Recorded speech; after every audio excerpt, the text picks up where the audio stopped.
सबसे पहले अगर बात की जाए, नए साल की शुरुआत हो जी। चुकी है।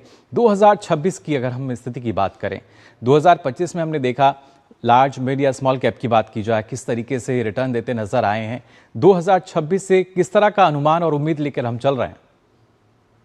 नहीं, मुझे लगता है कि बाजार को गैस करना एक साल में, 3 महीने में या कुछ कुछ सप्ताह में, लोग तो हालांकि अब रोज जो डे ट्रेडर है उसको एक सप्ताह का इन्वेस्टमेंट उसको लॉन्ग टर्म लगता होगा। जी। ये गैस करना बड़ा ही मुश्किल है, पर मुझे लगता है कि जिस तरह से हमारे बाजार का रुख रहा है, कोई खास रिटर्न इक्विटी से पिछले साल में नहीं मिला है।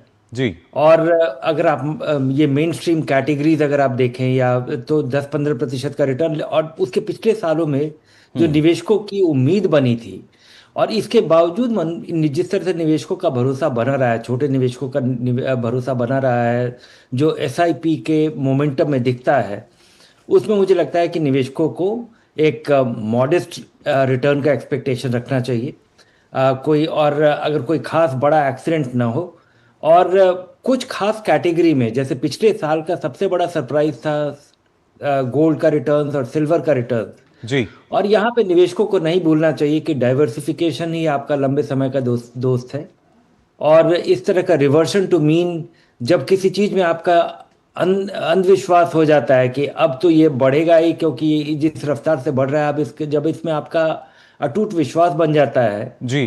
तभी हम इस तरह का टर्न अराउंड देखते हैं। हम्म। तो मुझे लगता है कि इक्विटी से आपको उम्मीद रखनी चाहिए, और कोई भी ऐसा कैटेगरी जहां पे आपको एक्स्ट्राऑर्डिनरी रिटर्न मिला है, जी। वहां पे रिवर्सन टू मीन मतलब आपको निराशा हो सकती है, और वहां पे आप बड़ी उम्मीद मत रखें।